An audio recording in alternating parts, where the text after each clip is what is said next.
Well, hey guys, thank you guys so much for joining. I'm really excited about today's topic, talking about community service and volunteering. And I am actually just going to turn it right over to today's speaker. His name is Nick Nelson, and I have known him for about 24 hours. I'm very impressed with what I know, and I'm excited to learn with all of you. I think he's going to share some great insight about getting involved in the community, hopefully, inspire all of us to get involved in the community. And then at the end, I'd like to just have kind of a brain session where we can talk about how to give back during a pandemic, things that you can be doing now. And then also, I need to put in a plug because Danny and Steph will have my neck if I don't, for our Instagram page, THS underscore College Career Center. Danny and Steph have taken that over, and there's lots of information there about scholarships, activities, events. They have a vlog that they do on the Prepare for Success YouTube page, where they share great things. I think they've shared money tips, smoothies, all sorts of stuff. So definitely go follow that. And then Danny will be in the chat. If you have questions, you can drop them in there, and then we will open it up for questions at the end. And of course, we do have our raffle. So at the end of this, anybody that has participated will be put in that raffle, and Stephanie will do that at the end. So without further ado, I'm going to turn it over to Nick, and thanks for being here. You bet. All right. Yeah, so I was asked about 24 hours ago if I could step in because it sounds like the person you had set up had a conflict. And so the main reason I was asked is because I do a lot of work with the Springfield Chamber of Commerce, and the Springfield Chamber of Commerce has a good relationship with the school district. And so a little bit about me, and obviously we're talking about volunteering. I first started volunteering when I was probably, fifth or sixth grade. My family moved a lot, and so I moved over 30 times before I was 18. And one of the things my mom always liked to do was take us kids to the retirement communities. And so we'd go in there and we'd spend time with the people there because a lot of them didn't have families. And it didn't feel like I was really doing any work per se. It was just spending time with somebody, that didn't have family. And so as a kid, it was fun because I'd go in there and, people would be telling me jokes that were completely inappropriate. And I'd get to build relationships with those people. And so that was kind of like my first get my feet wet. And then eventually I went to college. And I started a degree in teaching. And a part of the program, we were asked to go and volunteer within the schools. And so that was my kind of next introduction. It was self-serving in the sense that, I was getting a degree in education. And so working within the schools was a good opportunity for me to build job skills. So that's one of the great reasons for people to volunteer. So I got to start to implement some of the skills I was learning in college, working with youth. And then finally, I successfully graduated college, which a lot of people didn't think I was going to. And when I did, my first job was running a boys and girls clubs. I moved up to Alaska, and when I moved there, I got the opportunity to run a boys and girls club, and I wasn't super familiar with what the organization was. I'd kind of gone to one when I was a kid, and now I got to manage one. And so I had a really large club with about 250 kids a day, and I had 14 staff, and that's when I really started seeing how impactful volunteering was, because I would have parents coming in, to volunteer at the clubhouse. Sometimes they'd be running programs. Sometimes they'd just be there for field trips. Sometimes they'd be, donating, materials to the club. And we also would work a lot with the schools there because, for credits and different things that the kids were doing in school, we'd provide a safe place for them to be able to come in and volunteer. And then one of the things that I thought was pretty cool was every year during the summer, Peace Corps would come up, and it was awesome. It was my first introduction to Peace Corps, and it was there were just these great kids that were had dedicated. I think it's usually like a year or two of their life to kind of going around and doing these volunteer opportunities. And so every summer, these Peace Corps kids would come up and we would task them with these large, ambitious projects. And so all summer long, they'd be working with myself and the staff and the kids. Sometimes it was painting a mural. We had glass blowing. And so it was this really neat thing because a lot of the kids that we served at the Boys and Girls Club, they were quote unquote called latchkey in the sense that, their parents worked. And so they needed a safe place to come. And so here these kids got an opportunity, to be around these really positive people that were, giving of their time. And so that was a really, one of my favorite times in Alaska was working with the Peace Corps. Eventually, I took a promotion as a regional manager. And so I started overseeing multiple clubs. And when I was tasked with that, my role kind of pivoted. Instead of being, that day-to-day operation, they wanted me to be more in the community. And so that led to me getting my first board position. And so I'd started going to some chambers of commerce.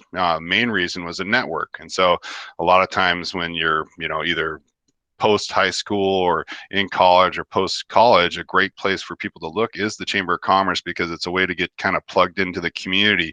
And so I started going to these events. I was networking, and eventually, this happens a lot. I'll warn you, when you're open to opportunity with volunteering, people in the community will recognize that, and they saw that I was, young and I was ambitious, and they encouraged me to run for a board position. And so that was my first introduction to a board, and that was a really pivotal time for my wife and I both, because ironically we lived in Wasilla, Alaska. Well, the neighboring city was Palmer. And so she was on the Wasilla Chamber board and I was on the Palmer Chamber board. And so we knew everything that was going on in the community. And it was really neat because you got to serve with these people that were leaders in the community. So as much as I was giving back, I was receiving and, being mentored and being educated on how boards work, on what's going on in the community. And that was probably the biggest thing that my wife and I both took from that, was through the board work of serving on the chamber, the mentors that we picked up were incredible, because we were about 25 at the time, and all the people on the board were in their 40s, 50s, and 60s. And they started seeing us, wanting to have an impact in the community. And they kind of took us under their wings and, really taught us a lot about life, about business, on how to really have a meaningful impact in your community and why it's important. And so that was a great experience. Along with that, and I always think this is something that's kind of neat about when you're doing volunteer work, is a lot of times you get tasked with helping out with events. A lot of these nonprofits and different things that you might be volunteering for, they do fundraisers, and you get to learn a lot about job skills when you're doing fundraisers. You're learning about how to set up events. You're learning how to coordinate the donations, all these different things that go into these large scale events. It could be culinary, all these different job skills really happen at these events. And so that was a great place for us to kind of hone our skills and to learn more about different job opportunities and all these things. And like I said, the side benefit of doing all this was the friendships and the mentorships that we end up benefiting from. We still are in touch with all those friends and those people that we connected with. And to this day, if I, have a question, I'm able to call those people, because it was more than just, a board or a volunteer opportunity that resulted in, these meaningful relationships for the rest of our life. After Alaska, we'd been up there about 9 years. My wife and I ended up having our child, Coltrane, and we decided to move back to Oregon to be kind of closer to family. And when we did that, I shifted careers. I'd worked in the nonprofit world, which was a great experience. I always highly encourage, young people, whether they're coming out of high school or coming out of college, when you're looking for that first job opportunity, really think about nonprofits. The main reason is they're going to give you a chance a lot of times. I was 21 when I took over the Boys and Girls Club. 70 to 80% of my staff was older than me. So I wasn't qualified. I shouldn't have been in that role. But in the nonprofit world, because you don't unfortunately get paid that great, a lot of times, you do benefit with all those job skills that you're able to get. And so when I got down here and I decided to pivot, I pivoted into real estate, which was a complete shift in what I was doing. And the first thing I did, literally, I got licensed. I didn't know anybody in this town. And the first place I went, I just walked into the Springfield Chamber of Commerce, because I knew if I went in there and offered up my time and my services, the benefit I was going to get back was going to be incredible. And I knew that was a way for me to get plugged in. And coming from that nonprofit background, coming from serving on boards, I knew that this is my new home. This is where I'm going to raise my son. I want to have a voice. I want to be able to shape our community. And so when I got involved with the chamber, it was just like in Alaska. They're just super stoked to see you, because they're running on a hair budget, and they need help. And so right out the gate, I was able to enroll into a leadership workshop. So that was really fun. I got to, again, network with all these people in the town. So I slowly started building, my name, and I was meeting people, and I was getting benefit from, serving on the chamber. And eventually I became a board member of this Springfield Chamber of Commerce, which was a really great opportunity. And through that leadership workshop, and this is what I kind of previously mentioned, a lot of times when you show that you're open to serving or open to volunteering, people are going to recognize that. And so they urge me to kind of think out the side of the box in that workshop on ways I can impact my community. And so I decided that I was going to write a letter to the mayor of Springfield. And so I wrote a letter to the mayor of Springfield, and I said, hey, I'm really impressed what you've been doing downtown Springfield. It's really changed.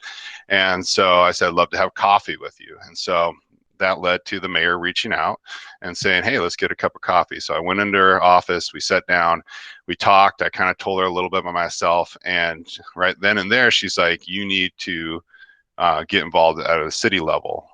And that resulted in me eventually becoming a planning commissioner for the city of Springfield. Again, I didn't know what I was doing. I was just throwing my hat in the ring. I ended up getting appointed by the mayor and the city council, and which was a whole different world of volunteering, because now I was on this commission where I was evaluating, where the city was going in the future, how land development was happening. I was way above my head. But at the same token, all these people on there are volunteering too. So they were gracious enough to help me out, to get my feet wet, to get me going in the right direction. And so I was able to serve in that capacity. I learned a lot about how the city works. Also, probably the biggest thing I learned a lot of times, and it's kind of relevant right now, what we're seeing is, we have a lot of political divide right now in our country. And when I was serving on the planning commission, it was unique because really there was no party, it was the community. And so you really had to leave aside any political affiliations you had or anything like that to really think about where it's best for the community, and also what is correct law wise regarding land. And so it was a really great experience. Served on it for almost 4 or 5 years, and then eventually that resulted in me becoming a board member of the City Club of Springfield. And City Club, I'm still currently on that board. I'm still currently on the Springfield Chamber board too. That's a fun board because I get to volunteer in a different capacity where I'm helping come up with, presentations that we can present to the group on, things that are happening within our community. And so even though I'm not out, digging ditches or something like that, I'm there to help with connecting resources in terms of speakers to be able to present to the community. And so that's a really fun board I currently serve on. And then the other one I'm on right now is the Center for Community Counseling. And that one was a little outside the box too, because again, I was approached by my CPA because she knew I served on some boards. Of course, there was a board vacancy. Like I said, once they know that you're willing to help out, they're gonna find you more likely than not. And so I said, okay. And that's been a really rewarding board to serve on, because what that nonprofit does is they provide counseling services for the community for people that can't afford it. And so my main role on that is events. So I'm kind of Obviously not a counselor, that's not my best skill set there. And so they take advantage of, my experience with nonprofit work in Alaska, my relationships in the community to be able to help them, generate revenue and income to be able to maintain the services that they provide. I'm looking at my notes. So Center for Community Counseling, City Club, and the Springfield Chamber is what I currently serve on. That's kind of the background of where I've done and where I'm at. What I always tell people when they're considering volunteering, and I've had a lot of conversations even with my college friends, because a lot of them really haven't gotten involved. And I always encourage them, you should really take the initiative to get involved, because it's the community we're living in. And a lot of times, the city, these nonprofit boards, all these different places, they're short on staff. And so they're always looking for opportunities to plug people in. And you can take it as fast or as slow as you want. And one of the things that I always, remind people when they do start to get involved at this level or at any level is be comfortable saying no. And that's something that I've had to learn to get better at, is because I do get approached a lot to volunteer, to be on boards, to serve. But I also have to recognize where my limits are, because if I am going to, be involved in something, I want to make sure that I'm impactful and that I'm engaged. So as you start to look into some of these opportunities, if it's not a right fit for you, don't be uncomfortable with saying no. That's going to allow you to find that next opportunity that's better going to serve you or serve whatever you're looking to benefit. The other thing I always like to mention, I've done a few talks like this before, is why it's so fun at a local level, because you can actually directly see your impact. A lot of times we like to complain what's happening at the state level, what's happening at the national level. Those are pretty hard to get, to volunteer to have an impact in those. But you can have an impact locally. And so if you do have a passion for it and you do start locally, those can lead up to those levels. It's just one step at a time. And, being active within the community is going to, again, like I said, it's going to create networking opportunities. And through those networking opportunities, if that's what your goal is, to get up to a state level position, on some type of a, community or a board level in terms of maybe a mission or something, it's going to open those doors. But at our local level, you're just going to find that it's so easy to get plugged in at that. Let me look what else I had. In terms of benefits, I'd already kind of talked about this. Depending on what you're kind of thinking you want to do, maybe career-wise, that's a unique way to kind of look at where to volunteer. If you're wanting to become a builder or a contractor, maybe look at Habitat for Humanity. They're building houses. And so you're going to be able to go in there. You're going to be able to volunteer. You're going to have an impact on a family. And also you're going to gain some skills. And when you're there, I can bet you that there's going to be some contractors or builders that are there volunteering. That's going to create a networking opportunity for you, maybe to align with a job.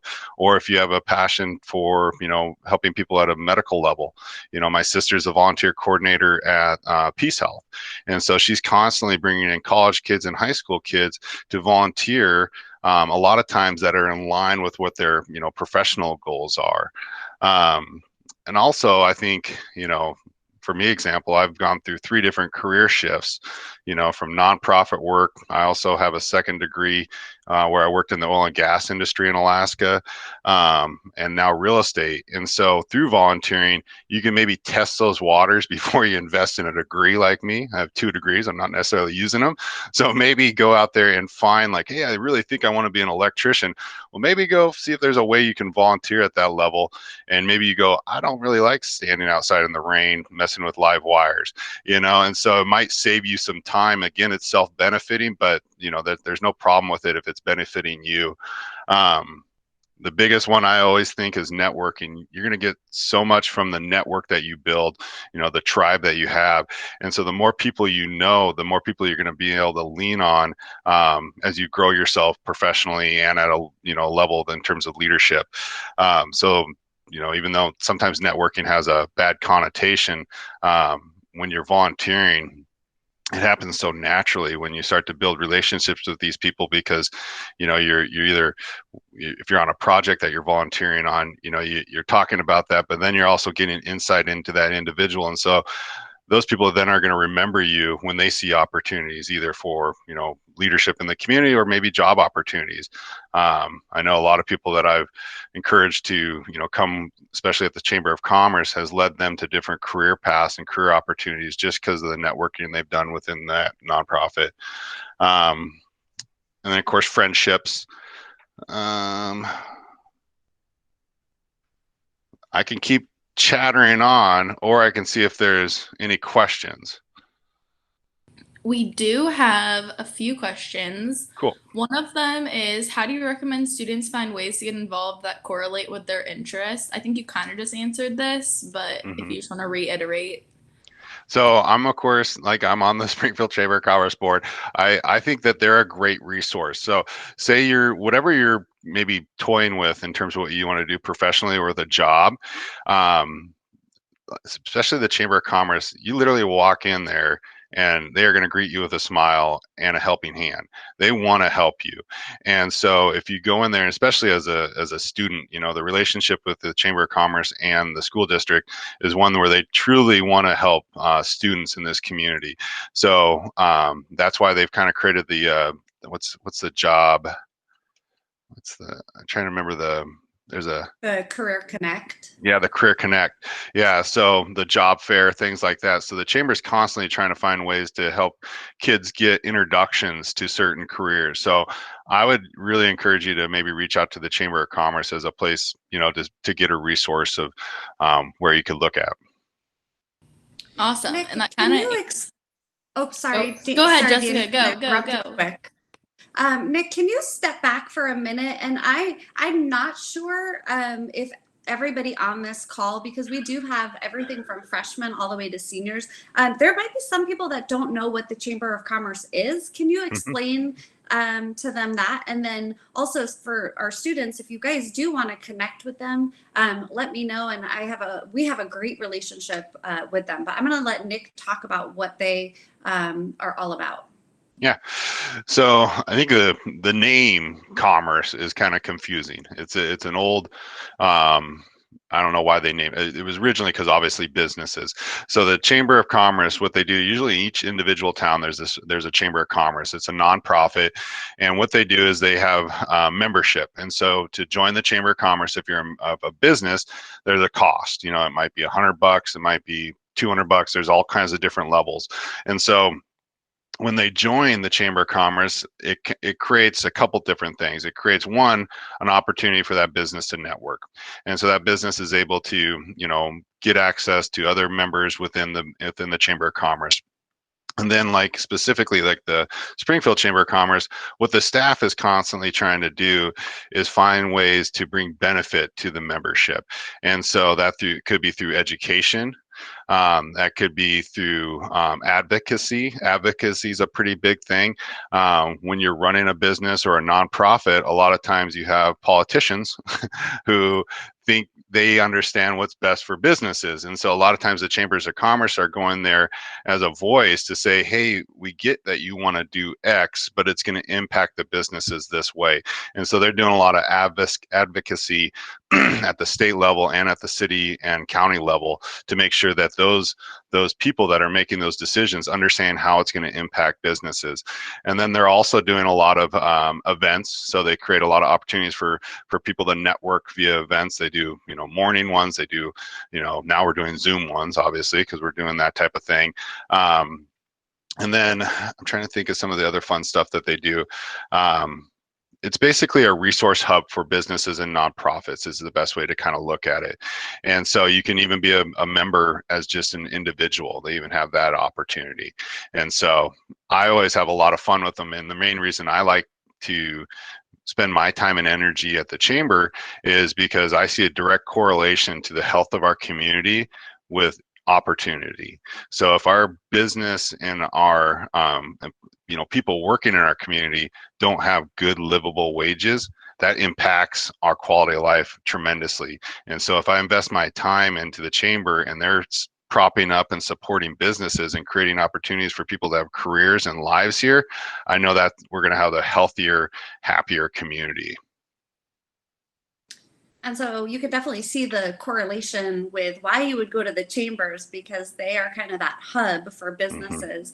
And they do so much for our schools too. You mentioned the career fair and things like that. But it's definitely a great resource that we have right here. It's downtown Springfield. And I hope that you guys will, consider reaching out to them. The other thing that I was hoping that you could clarify, because I think it may be a little over their heads, is what a board is, and maybe what a board member is, because that's probably something, unless they have a parent or relative, they might not know what that is. Yeah. So a lot of times with nonprofits, it goes into how they're chartered or how they're set up. They're required to have a community board, essentially. And because a nonprofit doesn't have to pay taxes and there's some benefits to them, they have to have certain oversight. And so when you become on, or you get on a board for a nonprofit, one of your responsibilities is to make sure that they're good stewards of the funds that they're receiving, and making sure that they're in compliance. And then the other things you're obviously doing is finding ways as a board to continue to have an impact within whatever their scope is. And so usually I would say most boards are anywhere from 7 to up to potentially 30 or 40. Sometimes even hospitals, for example, have boards, and so they have people on there, and so they usually will create a makeup that is that fits whatever that nonprofit is. And so they want to have people from different sectors a lot of times, and perspectives and experiences. And so, and a lot of times, I think the reason why I was asked to be on them was because I was younger at the time. I'm not as young anymore, but when I was 25, I was pretty young. And so they wanted that perspective, because they knew a lot of the people coming to the events were older. And one of the things they wanted to do was to find a way to bring in younger people. So a lot of times, just because of your age is not a negative, it's a positive. They want the boards to be more diverse in terms of everything. And so, don't ever let your age be something that makes you think, well, I don't have anything to add, because trust me, you will have something to add. That just your perspective is going to be really critical for a lot of these boards and these nonprofits.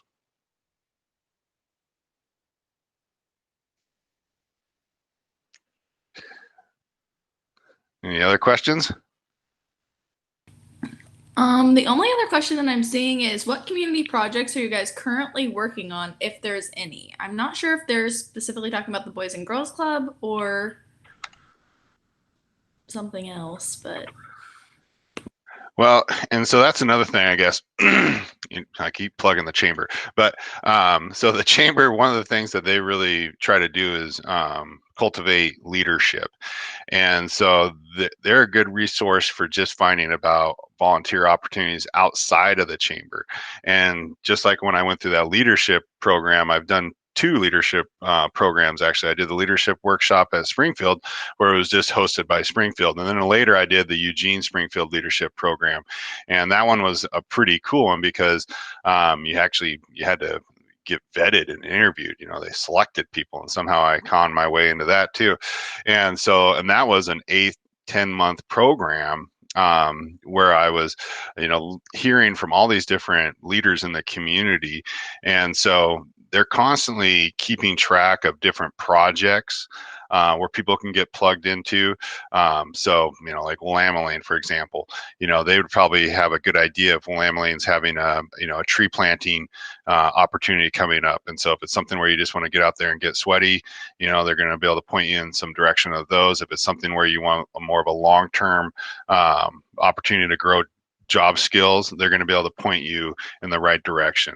Like I said, they're just a good resource hub for the community. So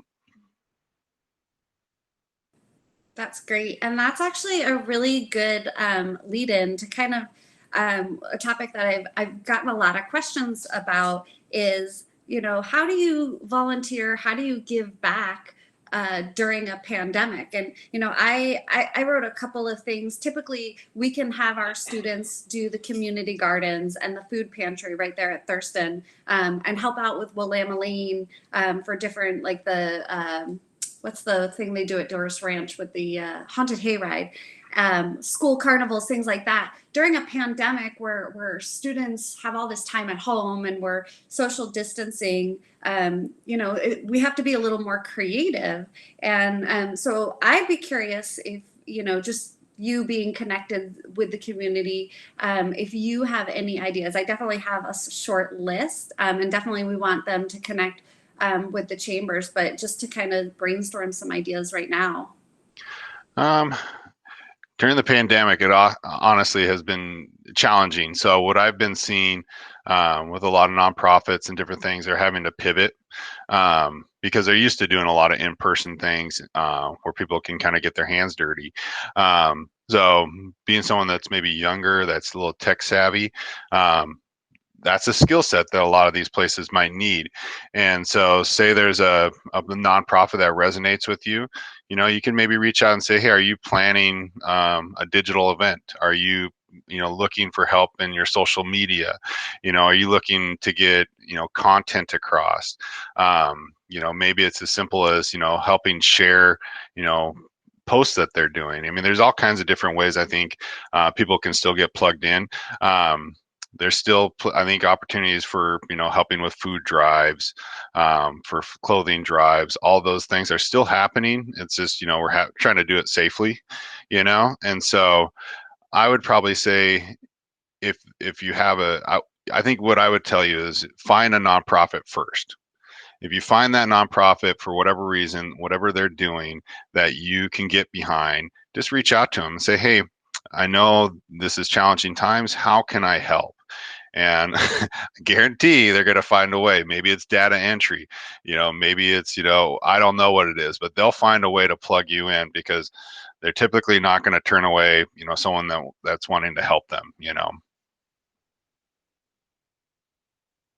Yeah, I think that's great. One of the things my daughter, who is 11, does every year is she does her own little fundraising for an organization called Bags of Love. And Bags of Love is basically an organization that creates these bags for kids that are going in foster care, and that they can take these bags and anything that's in that bag with them from home to home to home. And so it may be a book and a toothbrush and a teddy bear and a hairbrush. It could be very small things, deodorant, but that is theirs. Where these kids, go to a new home and it's like they're starting over every time. That bag they get to take with them, and she did it last year, and we had a carload full of things, and it really just meant so much to her when she dropped that off. I can think of, being able to do something like that. Obviously,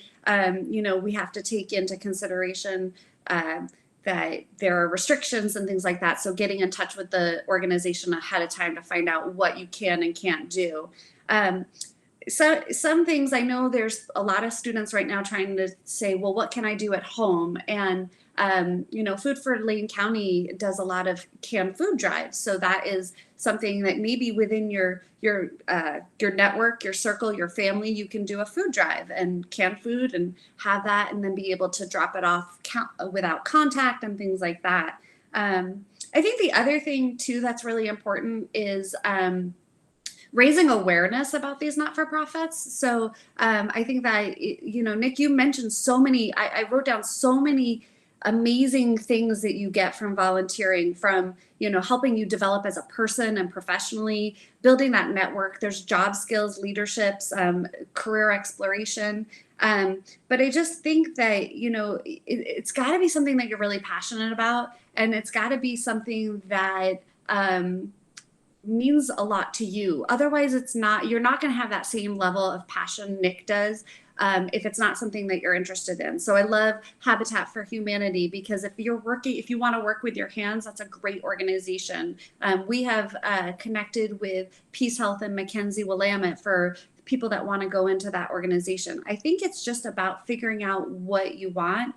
that's a starting point, and then connecting with those organizations. But there are things that you can be doing at home. I love the idea of the digital, event and social media. I mean, Danny and Steph do social media for me, and it's just a lifesaver. So lots of great content, lots of great information. I would love for any of you guys on the call right now, if you want to unmute and ask a question or share a thought or anything, or just say thank you.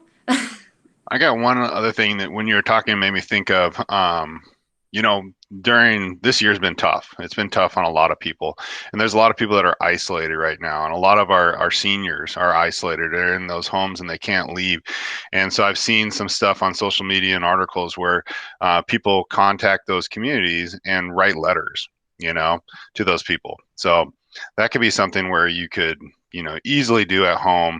You're going to have a huge impact on someone's day just to get a nice note, because it has been tough on a lot of people, being isolated and not being with their family. So that'd be an easy one to do. Great time to do it during the holidays. Is a hard time for a lot of people, so there's an easy win for you to try that one. That is a great idea. I know we used to, when my kids were little, we used to go to the retirement homes and do caroling. And Yep. so maybe you and your family go stand on the street and do some caroling, maybe to neighbors or what have you, or in front of, maybe they'll do something at a retirement home or nursing home. I don't know, but I love that idea. So any other thoughts, questions, comments? You just nailed it. You just everything. I will say that Lane County does, United Way Lane County has put out a site that does have volunteer opportunities. So definitely check that out. And I think we've got a lot of great resources within this call, but within our school, within our city. So if you're trying to figure out where to volunteer and what, sorry, I'm reading Stephanie's chat. I get distracted. I'm like a squirrel. If you're trying to find those opportunities, tap into the school, Danny, Steph, myself, counselor, and we can definitely connect you with some people. Yeah. Nick, this has been amazing. Thank you so much for your time. Oh my goodness. I never take notes, and I have 2 pages of notes here. So this is amazing. Another one I just thought of, and this would be a fun one to do because you have Christmas break coming up. I know one of my pet peeves is litter bugs, and maybe starting a social media challenge with your friends saying, hey, over Christmas break, I'm going to try to pick up, litter around the community. And then you could post, and it could be something that kind of gets, viral, and people, be a fun little competition, and see what you find. Maybe have whoever finds the weirdest thing, so. Yes. Wear gloves. Yeah, wear gloves. That's what I was going to say too. I love that. That is great, because I know that is something that, we walk up and down our street, just people walking and throwing, wrappers and things like that. And so we want a clean, nice area to live in. So love that. Yeah. All right. I can tell that Stephanie is just chomping at the bit. She is excited to do her drawing. Oh, Jessica, you know it. Everybody's name? Yes, I am very ready. So I have here this wheel with everybody's name that showed up today. And I just have to say that I think this might have been one of our best turnouts. I'm really excited about it. Thank you all for coming, and thank you, Nick. Okay, I'm going to go ahead and spin this wheel, and we will all watch together who is the winner. Who's the winner? Oh. Woo! Can you see that? All right, Cheryl, you are the winner. Awesome. Yes, congrats. All right, Jessica, do you want to explain what we have for Cheryl and how to get it today? Yes. So I have a free Menchie's for you. And once we get back to school, which it sounds like is not until after break, I will mail it to you. We have a long list. Yeah, I see you down there. Aren't you excited? Yay, some froyo. So I will mail this to you. Your name will go on the long list of others that I can't get to school to mail. So congratulations. Hey, thank you guys all so much. Feel free to unmute yourself and say thank you to Nick as you hop off, and we will see you next week. We have OSAC that is going to go through the application process for their scholarships. So you definitely don't want to miss that, seniors and juniors. If you're wanting to get a kind of jump start on that and see what it's looks like, you are welcome. Freshmen and sophomores, you're always welcome to join our Wednesday workshops as well. And I think that is it. So have a great rest of your day, guys.